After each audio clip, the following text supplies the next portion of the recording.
Gente, seguinte, a proposta do grupo Muzenza e do Contramestre Zorro é de falar um pouco sobre a nossa capoeiragem. Tá? Eu nasci em 63, em 69 para 70 eu conheci a capoeira no Vero Peso. Tá? Eu era moleque de rua, eu não era moleque da rua. E eu morava no Jurunas e do Jurunas eu andava vendendo picolé e a gente chamava de unha naquela época, não de coxinha, tá? E eu vinha ali naquela beirada da Conceição até chegar no Vero Peso. E ali no Vero Peso concluía a minha venda e ia para a Feira do Açaí. Lá na Feira do Açaí, não sei se vocês conhecem, a Ladeira do Castelo. Se tiver a oportunidade de andar lá pelo Vero Peso, dá uma chegada na Feira do Açaí, vocês vão ver a Ladeira do Castelo lá. E lá eu era moleque, quando chegava na hora de 10 horas, 10 e meia, 11 horas mais ou menos, era onde os caras se reuniam lá. E na maioria das vezes eles colocavam uma lata lá com cabeça de piramontá, faziam um caldo lá para eles lá. E rolava capoeira lá. E eu, moleque, 8 anos, ia para lá e ficava sentado olhando eles jogarem capoeira. Geralmente o birimbau era de bambu, cuia, checabaça era cuia mesmo, um birimbau. E eles ficavam ali jogando capoeira e eu ficava de longe olhando eles jogarem e tentava imitar o que eles estavam fazendo lá, queixada, meia-lua, ficava tentando imitar ele lá. E nesse processo todo virou vício, porque eu terminava a minha venda e ia para lá olhar eles jogarem capoeira. Com o passar do tempo eu comecei a participar das rodas de capoeira mesmo. Pegava cascudo, pegava rasteira, mas no outro dia chorava, jogava pedra neles, mas no outro dia eu estava lá de novo para jogar capoeira com eles. E alguns nomes que vocês não vão ouvir falar, tinha um cara chamado Caroço, que era um negão, e eu não sei como é o nome daquela doença que dá uns caroços no corpo.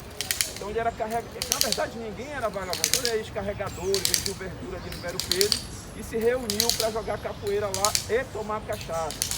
Hoje não tem mais, mas tinha um barcozinho bem ali na Corrapé que vendia os garrafões de 5 litros de cachaça vindo de Abaeté. Então a gente comprava e ficava ali naquela vadiação e eu ficava no meio daquela vadiação. Naquela época não existia, eu vim conhecer depois de 13 anos depois. Não existia São Bento Grande, São Bento Pequeno, Angola, ninguém tinha esse conhecimento. O toque que se tocava era São Bento Grande. E o São Bento Grande era o São Bento Grande de Angola com um repique no final que depois eu vou fazer para vocês verem como era que era tocado nessa época. E a capoeira naquela época era muito bonita, muito linda. Ela existia assim uma certa periculosidade, mas ao mesmo tempo os capoeiras floreavam dentro do jogo. Tá? Tu tá jogando queixada aqui, tu saía num AU, fazia um peão de mão e voltava de novo pro jogo e tu ia floreando o jogo e jogando, e se tudo ficasse esperto, tu levar rasteiro, tesouro como qualquer outro. Então era esse jogo que se praticava naquela época. Onde se encontrava capoeira no Pará? Vero Peso. Dia de domingo tinha uma roda na Praça do Relógio, onde o mestre Pica-Pau, o mestre Naldo comandava. Tinha uma outra roda no Largo da Sé, onde o pessoal ia jogar também de lá. E tinha no Jurunas, na Feira do Açaí, na Feira da Conceição, hoje tem aquele complexo lá da Feira da Conceição, quem mora no Jurunas conhece, existia uma vacaria lá. E a gente ia para lá jogar capoeira e depois ia tomar banho no rio, lá na Pedrinha, que a gente chamava, que hoje já não existe mais. Então, em 72, 73, 74, foi com 13 anos eu conheci o mestre Pica-Pau, que foi aluno do mestre Naldo, que foi aluno do mestre Bezerra. Então eu venho dessa linhagem. Mas quando eu cheguei para treinar capoeira com o mestre Pica-Pau, eu já era capoeira de rua. Tanto é que foi interessante, era eu e meu irmão, o Nato, que Deus chame a alma dele onde ele mereça. E a gente treinava junto. E quando a gente chegou na Cobaju para assistir uma aula do mestre Pica-Pau, eu olhei lá para dentro e disse, eu dou porrada em todo mundo aí dentro. E eu não vi que o mestre estava atrás de mim. Na época ele não era mestre, era professor. Já em 76, 77, por aí. Ele, moleque novo, estava começando capoeira, estava começando um grupo que não tinha nome na época, depois eu vou falar sobre esse nome. E aí na hora da roda ele chamou, ei, entra aí. Aí o meu irmão disse assim mesmo, Égua, tu vai lá? Eu disse, vou. Aí eu entrei e a primeira vítima foi o mestre Divanei. Tá? No pé do birimbau, galopante e chibata em cima, ele disse, ei, peraí, não é isso aqui e tal, para com isso. E aí, a partir daquele momento, ele convidou para ir treinar com ele e a gente começou a ser linha de frente. Nessa época tinham 3 polos. Tinha mestre Pica-Pau no Jurunas, mestre Marrom, já na década de 80, mestre Marrom no Guamá, mestre na Marambaia. Então era onde a gente se revezava, entendeu? E a gente vinha, incrível, a gente vinha a pé do Jurunas pra cá, pra Marambaia, para jogar capoeira. E assim, a mesma coisa, a gente ia pro Guamá jogar capoeira. Então, cara, não tinha dificuldade. Hoje eu vejo assim, a galera bota muita dificuldade. Não, tem 5 pessoas, não vai ter roda. Cara, eu cansei de fazer roda com 3. Um tocava berimbau e 2 jogavam. Tá? E outra coisa, a gente fazia roda. Cansei de pegar 5 pessoas e na feira fazer roda e arrecadar dinheiro também. Aqui, nesse espaço. Fazia roda e a galera que assistia, a gente arrecadava dinheiro para depois a gente merendar e fazer outras coisas. E nessa época não existia roda na Praça da República na década, tá? 76, 77, não existia. Só quem conseguia fazer roda organizada aqui era o mestre Bezerra, na época. O mestre Bezerra, vamos dar a César o que é de César. O mestre Bezerra foi um dos grandes organizadores da capoeira no estado do Pará. Ele teve a oportunidade de dar aula para as famílias abastardas de Belém, com o pessoal do Rômulo Maiorana, pessoal da Iamada, abriu um espaço dentro da mídia para capoeira, fundou a Federação Paraense de Capoeira. Então, tudo isso ele fez pela capoeira. Tá? Não sei qual o motivo, a razão, ele não conseguiu segurar um trabalho aí que se eternizasse dentro da capoeira, mas ele deixou esse legado para nós. E esse espaço era o seguinte, tu tinha que ter uma autorização para poder fazer roda. Aí os polícias chegavam, geralmente aqui os polícias chegavam, era assim, era uma bermuda cinza, quichute, alguém sabe o que é quichute aqui? Já viu falar de quichute? Quichute, meia branca, uma camiseta branca, o nome do cadete ou do soldado e um cacetete. Então eles ficavam patrulhando isso aqui. Então todas as vezes que tinham rodas aqui, eles vinham intervir. E aí a gente, como capoeira, queria quebrar berimbau, queria levar o berimbau, a gente não deixava e geralmente ralava alguma confusão. Mas assim, a capoeira aqui na Praça da República se institucionou de uma tal forma, da seguinte forma. Primeiro, na década de 80, todos os grupos, ou seja, os blocos de carnaval, vinham para cá, para a praça. Rancho Não Posso Me Amofinar, Arco-Íris, Olibole, quem são eles vinham para cá.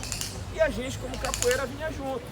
E a gente fazia a nossa roda, a nossa vadiação com blocos de carnaval.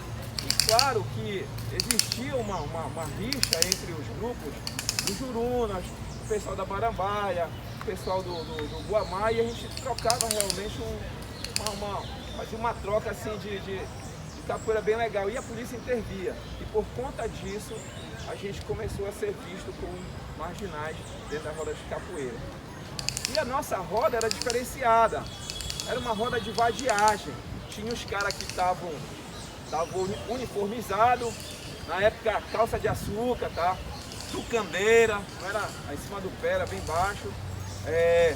Quem dera camisa colorida, era só preto e branco mesmo, era só uma cor.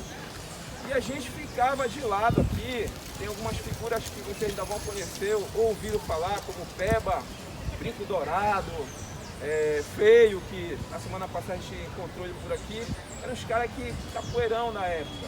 Então a gente fazia a nossa roda diferenciada e quando terminava a roda oficial deles aqui, eles iam para dentro das nossas rodas. Então a capoeira, ela foi sofrendo essa evolução ao longo do tempo. E as características do jogo da capoeira paraense, ela foi se perdendo também.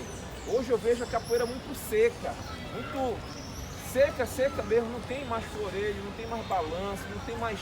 Mas assim, se vocês forem ver as fotos de 80, se vocês forem no meu Face, vocês vão ver algumas fotos de 80, irmão, isso aqui era socado de domingo de fim.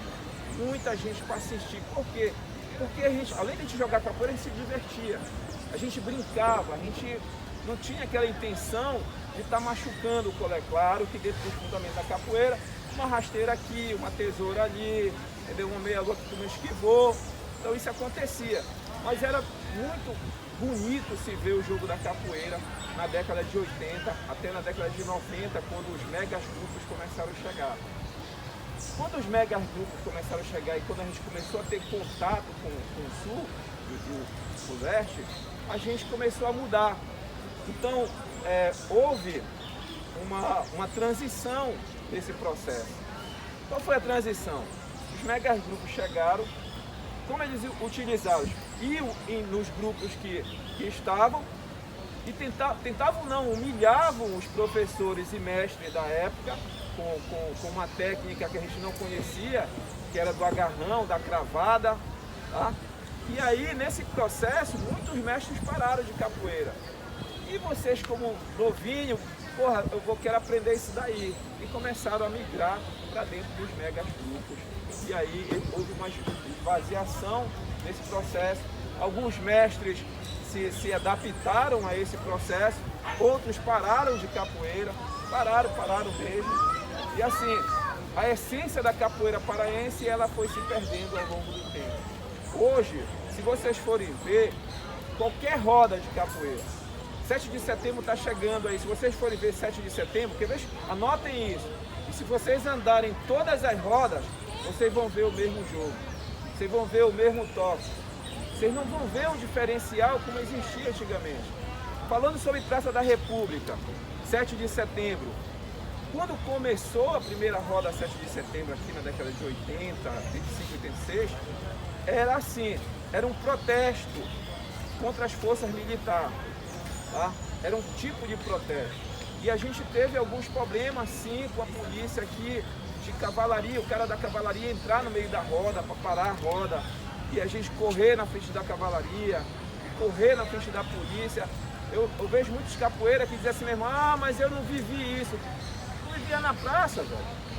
Quem vivia aqui, a gente tem um camarada aqui, uma figura que às vezes as pessoas não dão muita importância, que é o professor Carioca. Foi um dos caras que mais registrou a capoeira aqui dentro do Pará, aqui na Praça da República. Todo domingo ele estava aqui vendendo livro ou então fazendo roda de capoeira. Então a gente viveu a capoeira intensamente. E ele trouxe alguns processos do Rio que na época ninguém deu valor, ninguém valorizou, dizia que ele era doido, inclusive por conta disso quase ocorre um assassinato, por conta desse questionamento dele. Porque às vezes não é preciso você puxar uma arma para fazer guerra, basta você falar a verdade. E às vezes as pessoas não aceitam essa verdade.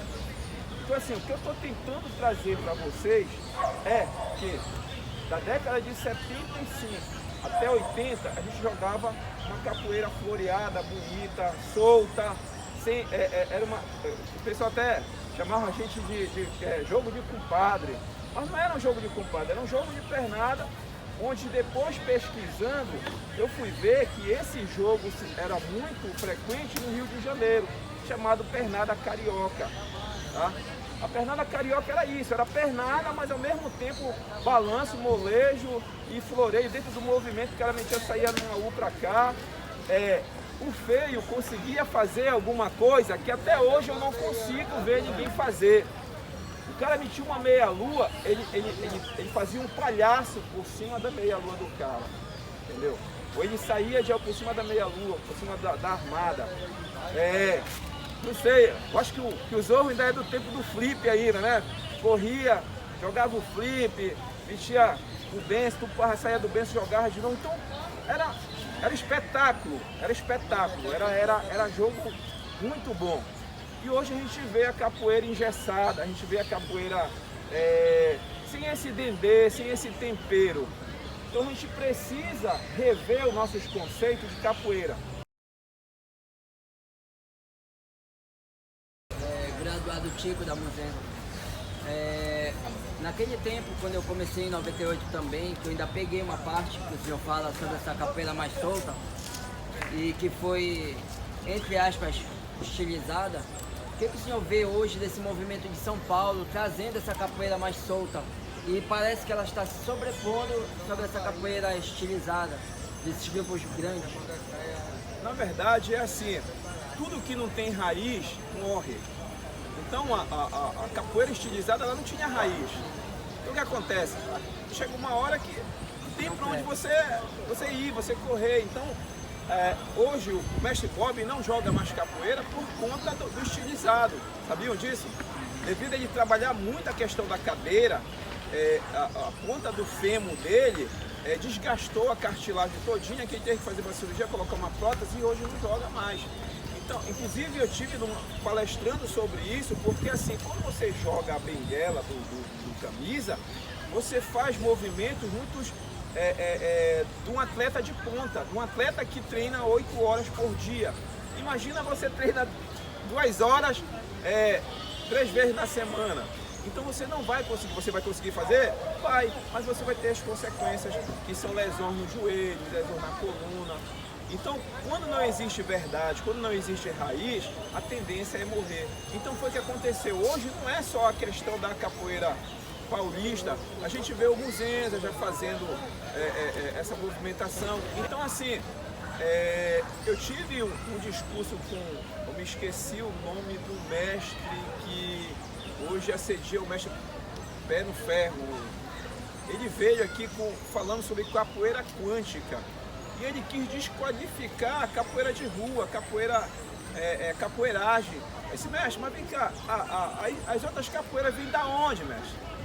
Aí ele, a baixada no pé do birimbau, esse bezinho para sair pro jogo veio da onde? Da capoeira de rua. A volta ao mundo, na roda veio da onde? Da capoeira de rua.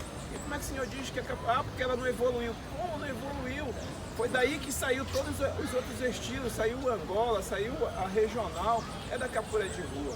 Então assim, hoje a gente chama de capoeira de rua, mas não é capoeira de rua, é uma capoeiragem. Capoeiragem, capoeira mãe. Que rege todas as outras estilos, vamos falar estilos, tá? Não é rege todas as outras capoeiras, é estilos. Então a capoeira, eu considero a capoeira como qualquer outra arte marcial. Eu posso ensinar aos meninos os mesmos movimentos, mas cada um deles vai desenvolver um estilo diferente, vai fazer um jogo diferente. Então se vocês forem ver no Kung Fu, no Karatê e outra coisa, cada família tem um estilo diferente.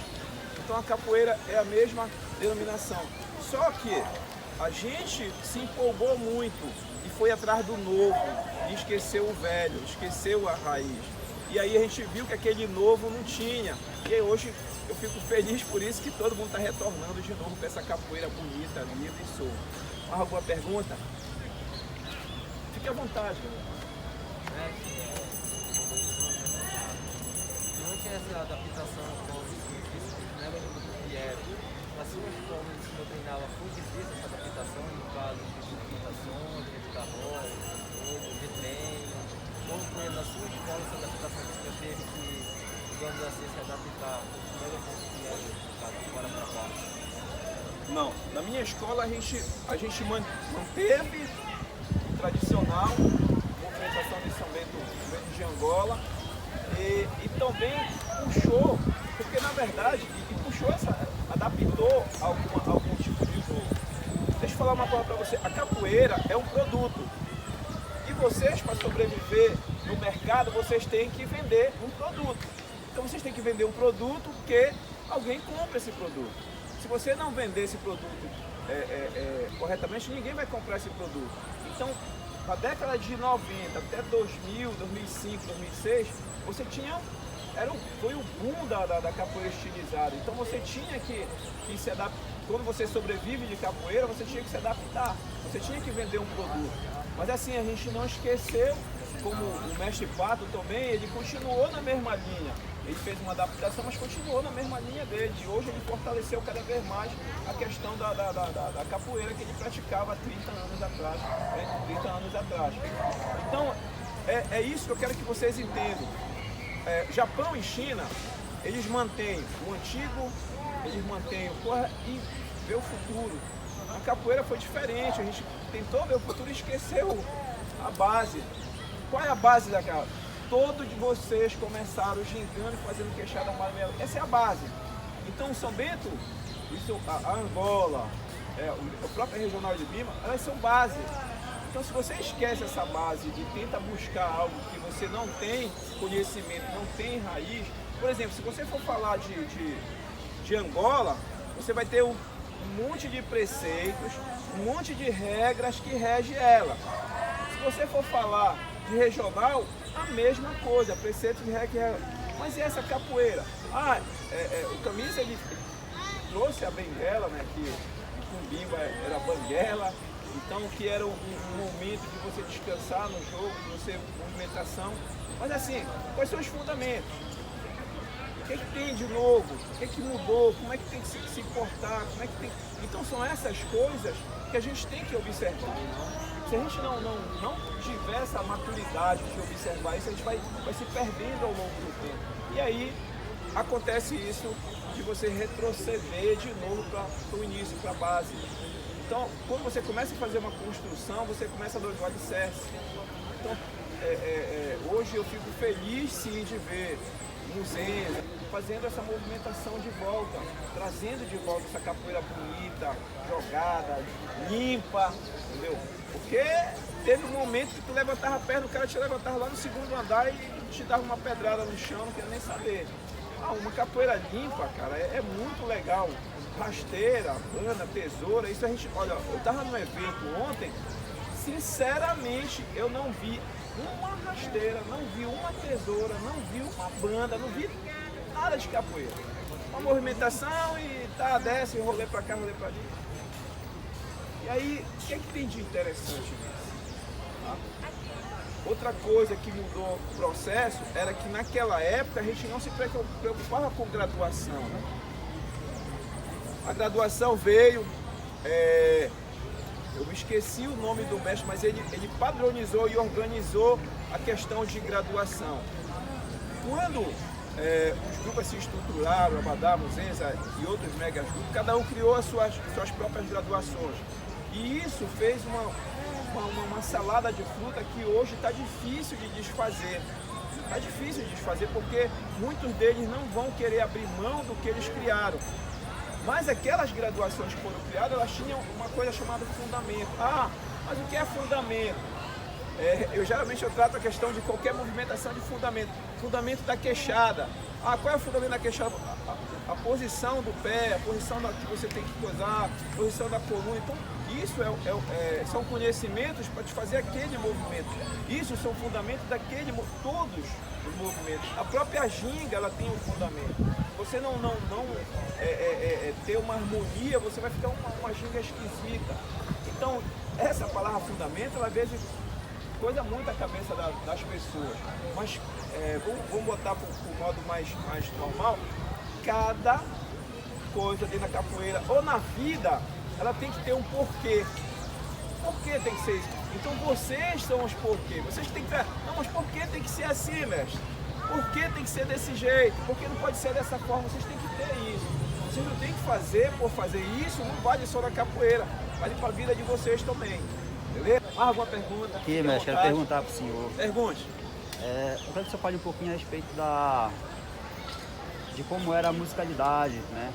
Do toque, na década de 80. Vamos colocar de 80 para cá, né? Década de 80. Eu peguei ali na década de 90, 96 para cá. Presenciei algumas ainda essa transição aí, né? Essa mudança do estilo de capoeira. Mas eu queria que você falasse pro pessoal aí a questão da musicalidade, como eram as músicas que eram cantadas na época, quais eram as músicas que eram mais tocadas naquele tempo, os toques que eram trabalhados, se tinha essa organização, né? Hoje a gente tem um padrão de bateria, tem que ter o gunga, médio, viola, o atabaque, a posição do pandeiro. Será que nessa época aí as rodas que eram feitas era assim, dessa forma? Não. Pois é, eu quero que o senhor fale um pouco pro pessoal a respeito disso. Assim, as rodas, elas não tinham padrão. Geralmente, tinha vez que a gente fazia a roda só da palma. Tinha vez que tinha 3 berimbau, 4, 5 berimbau, dependendo do momento e da galera que vinha chegando, da quantidade de pessoas. Tá? Então não tinha esse padrão. Às vezes tinha 3 pandeiros, às vezes não tinha nenhum. Então a capoeira de rua ela tem essa flexibilidade. Ah não, porque se não tiver 3 berimbau ninguém vai fazer roda. O toque que eu conheci, o primeiro toque, tá? Quem conhece esse toque?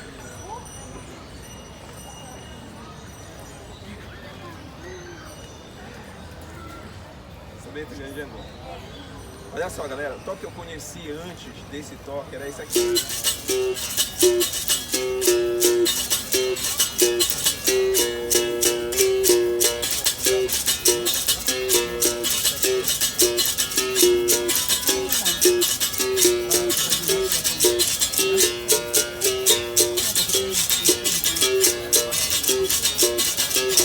Quando se tocava ligeiro era a nossa regional, quando se tocava lento.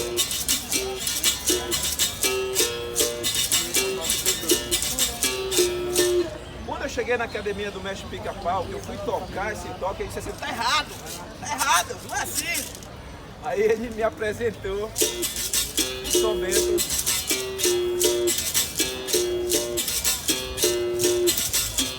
e tinha Angola também, tá?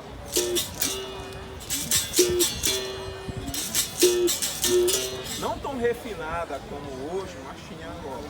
Era mais ou menos, o seu Bento, ele era, quando tocava o lento, a gente jogava lento. Quando tocava ligeiro, a gente entendia como regional, era pernada e tal. Então esses eram os toques mais comuns. Não tinha padrão de bateria. A bateria era 4 berimbau, 6 berimbau. Tem foto com 6 berimbau aqui. 3 pandeiros. Então não tinha esse padrão, tá? E o cara tinha que ser no gogó, meu irmão. Tinha que ter um gogó mesmo, senão ele não conseguia cantar. Tá? Então esses toques, hoje eu estou resgatando esse toque. Tá? Há muito tempo assim, gente, existe a capoeira institucionalizada e existe a capoeira cultural. A institucionalizada, hoje ela rege que a Angola tem que ter 3 berimbau, 2 pandeiros e tal, uma organização. Enquanto que a capoeiragem, ela não tem isso. Ela depende muito do momento. Ah, a gente está a fim de jogar capoeira aqui, bora só na palma. Vai só na palma. Entendeu? Alguém canta, vai só na palma. Ah, tem só um pandeiro? Vai só no pandeiro. Ah, tem só um berimbau? Vai só no berimbau. Ah, tem 5 berimbau? Bota 5 berimbau. Se tiver gente para tocar, tiver muita gente, beleza. Qual é o diferencial das rodas antigamente? Eu não sei o porquê, mas era mais animado. Tinha um axé que, entendeu? Tu tava ali, hoje eu tô com o joelho todo bichado por conta dessa, tu tava ali, mas aquilo te chamava para te ir pra roda. E hoje tu vê roda aí com muita gente, a gente não consegue fazer um negócio bacana que realmente te consiga trazer essa memória.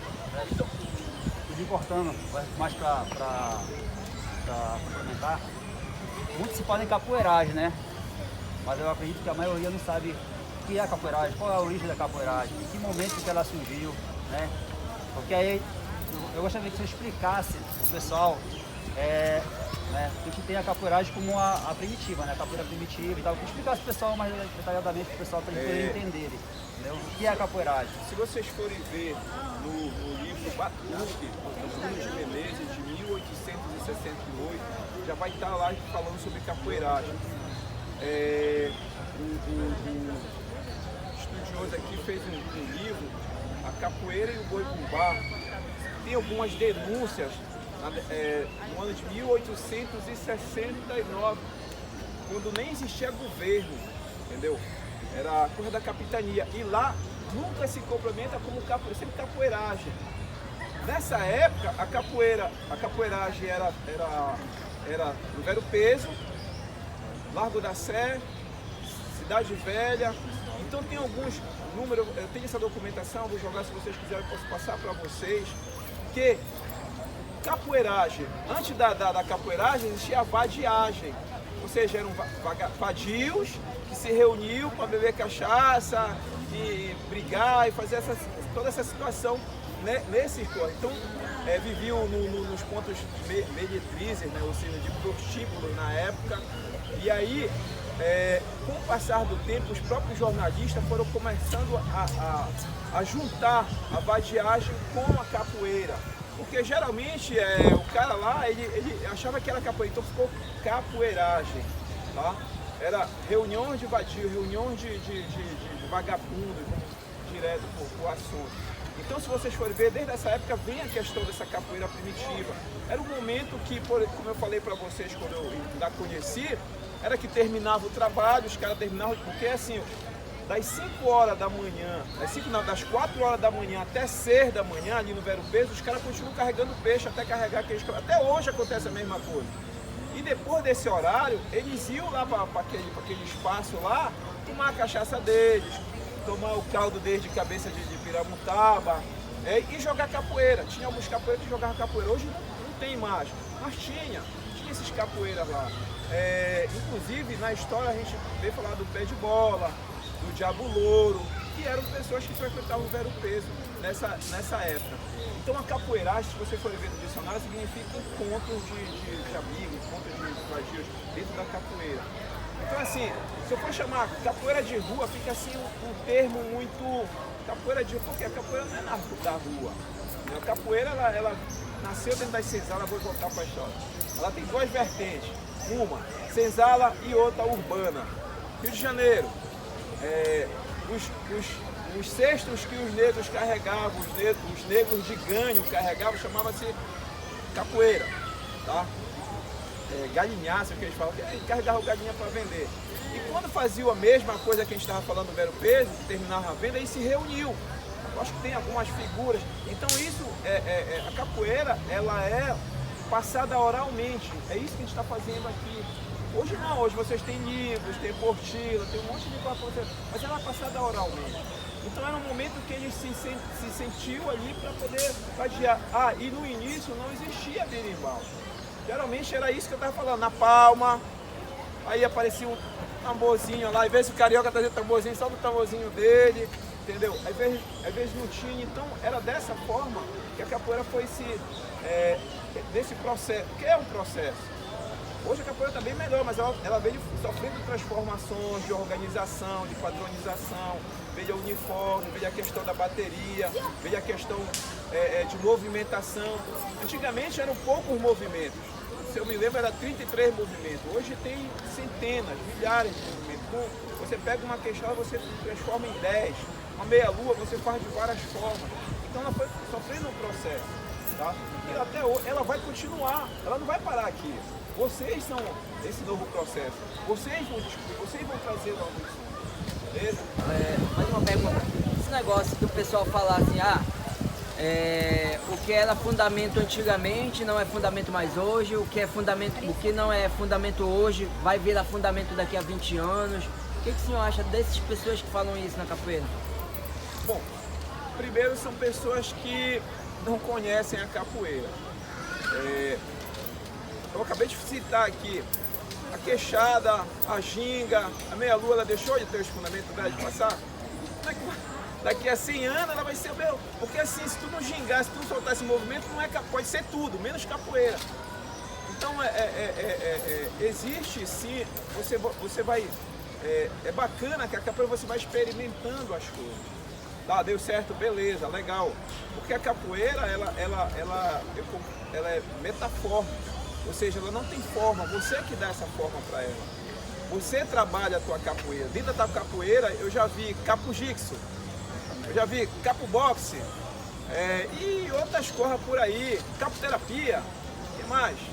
E, meu irmão, se eu for citar aqui, entendeu?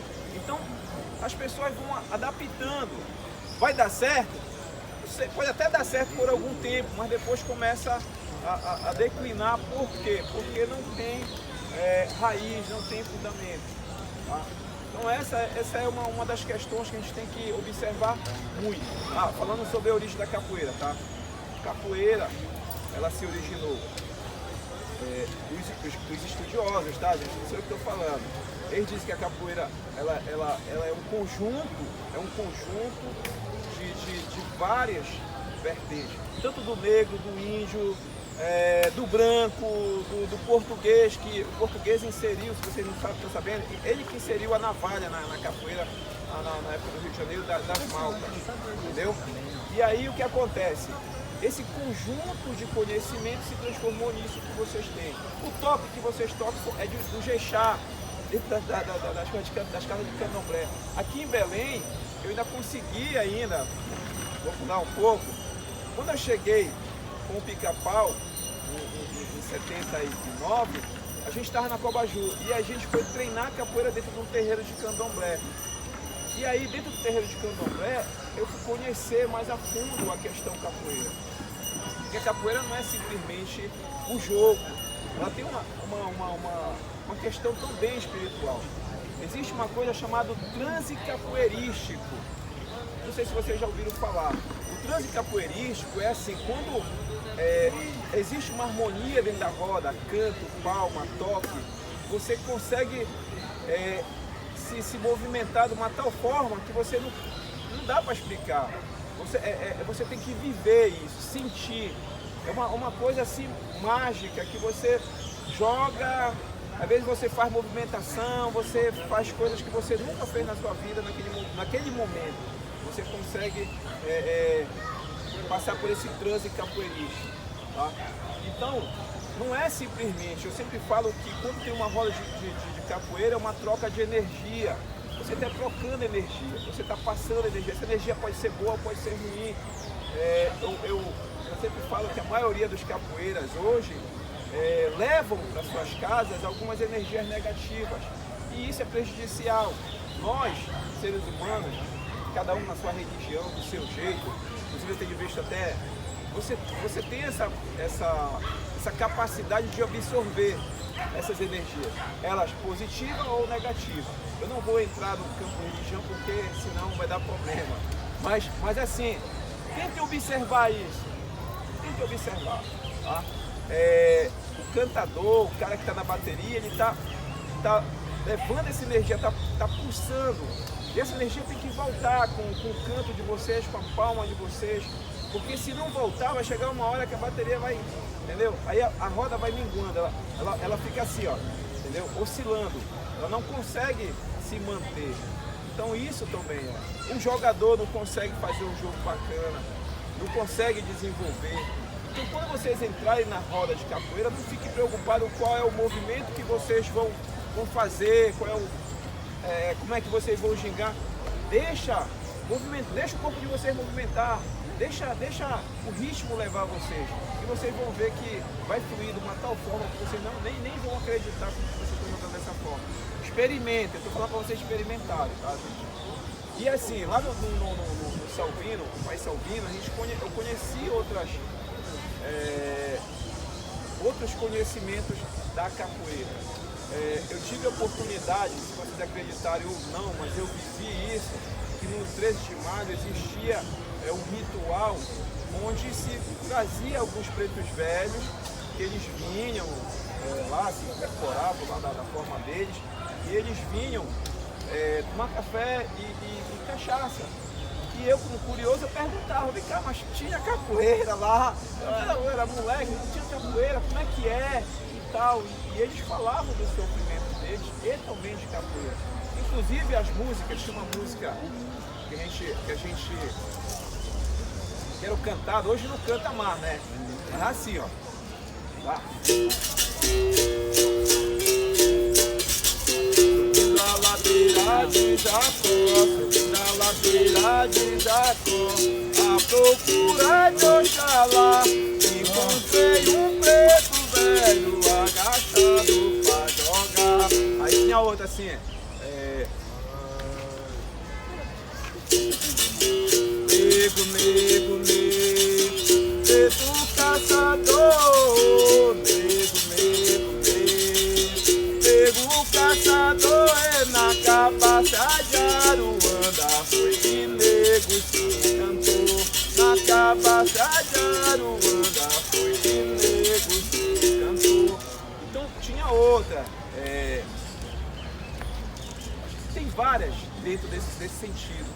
E aí, devido ao preconceito da sociedade e à falta de conhecimento, isso foi caindo no esquecimento e a gente foi buscando outras músicas. Paranauê nem se fala, né? Paranauê é a mais conhecida que existe desde o início, mas tem um porquê também Paranauê, tá?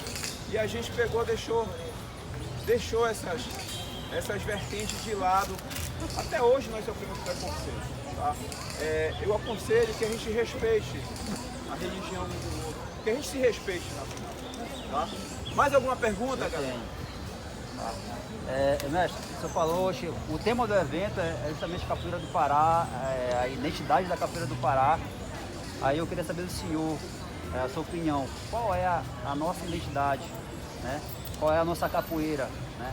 A gente sofreu influências no decorrer do tempo, mas qual é a nossa identidade, a identidade da Capoeira do Pará, na sua opinião?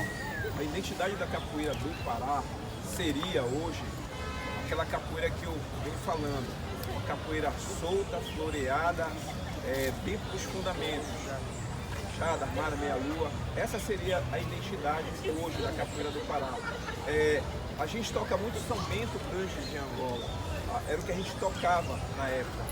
A gente pode melhorar? Pode, mas desde que a gente não descaracterize essa capoeira, tá? Que a gente deixe esse legado, que a gente reconstrua de novo essa capoeira, que as pessoas possam vir para a roda e se divertir também, tá? Porque a gente estava brincando aqui, desde que metia lá, o cara segurava, chulé e tal, saía, brincava dentro da roda. Essa era a capoeira que a gente jogava. E aí a gente veio sofrendo influências que hoje isso foi se perdendo. Como a gente se perdeu? Quando houve disputa de grupos. Pessoal do Juruma, do Guamá, da Marambaia, e aí começou essa rixa de grupos, isso aí é briga mesmo. E aí a gente foi perder, a partir desse momento, antes do mega governo, a gente começou a perder essa identidade da brincadeira. Tem um camarada que chama pra ele de Paulo Angola, mas ele nunca foi angoleiro. Só chamaram ele pelo Angola porque ele fazia uma boca de siri e saía com as duas pernas para cima e começaram a chamar ele de Paulo Angola. Então, tudo isso era feito nessa época. O Marrone fazia um peão de mão que até hoje nunca mais eu vi ninguém fazer. Ele começava a fazer um peão de mão, ele descia a fazer um peão de cabeça, subia de novo, subia um peão de mão, subia de cabeça. Mestre Geleia e Gigante, cansei de ver o Mestre Geleia jogar o Gigante para pegar a manga aqui, ó. Entendeu? Então isso era show, cara, era show. E tudo dentro do São Bento Grande de Angola, tá? Tocava devagar, jogava devagar, brincava, balançava e tal. E tocava mais rápido, era a nossa regional, era pernada, era assim, era tanta pernada, cara, que encaixava, que eu cansei de ver gente assim do lado de fora da roda, vai pegar, vai pegar, vai pegar. E não pegava, entendeu? Então isso era show. Ninguém tava aqui com a intenção de machucar ninguém, mas sim de jogar, de vadiar. E aí, às vezes, quando existia a questão do estresse, sim, às vezes dois camaradas queriam se estranhar, parou, não, deixa pra próxima, vai treinar. E aí a coisa ficava leve, entendeu? Ficava gostosa de se ver. Então eu tinha o prazer de sair da terra firme com quase 20 ou 30 moleques e trazer para a Praça da República para jogar capoeira, porque eu sabia que todo mundo ia jogar e se divertir e ia brincar. Tá? Hoje eu já tenho esse receio. Então, na sua opinião, a nossa identidade está ligada ao toque de São Bento Grande de Angola, né? São Bento Pequeno, que era um jogo mais lento, jogava-se a Angola, né? Que a gente falava Angola antigamente, que aquele momento aquela Angola mais lenta, né? E depois tinha a Angola Corrida, que a gente jogava também, que chamava Angola Corrida, que era o São Bento Pequeno. E nossa regional, que chamava de regional por falta de informação, que era o São Bento Grande de Angola. Então, a nossa identidade, é isso que eu queria deixar bem claro para o pessoal aqui, tem uma geração nova aqui que não sabe disso, né? A nossa identidade capoeira, da Capoeira do Pará, ela está vinculada ao São Bento Grande de Angola. A nossa vertente de capoeira é essa, né? Por mais que hoje a gente vê muita gente falando, eu jogo Benguela, mas ele joga São Bento Pequeno. Eu jogo São Bento Grande da regional, né? Eu sou capoeira contemporânea, mas ele faz compasso, né? Ele dá mortal na roda, ele floreia, não é mais, é São Bento Grande de Angola. Então tem-se uma confusão, né? Tem-se uma confusão. Então é isso, passar para essa galerinha nova aí, né? Pra gente começar a diferenciar a nossa identidade de capoeira, é São Bento Grande de Angola. É a nossa vertente, né? A gente tem um grupo que, mesmo jogando, puxando, abraçando a novidade, mas mantém, né? Eu vejo muito forte essa questão do somente grande de Angola, somente pequeno, que é lá no Mestre Pato, né? É uma das rodas, um dos espaços que eu gosto de frequentar, né? Porque eu me sinto bem. Então, é isso que era meu objetivo, né? Chegar e falar, ó, a nossa identidade de capoeira é somente grande de Angola, é a nossa identidade. Ah, todo mundo vai gostar? Não é obrigado também. Mas você tem que entender que na nossa região, a nossa identidade é essa. Aí sofreu outras influências, que aí em outro momento a gente pode conversar. Ninguém tem mais? Pindou? Então vamos vadiar, porque todo mundo veio aqui para vadiar. Mestre, tem mais alguma coisa para perguntar? Veio aqui para fazer uma pergunta.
Até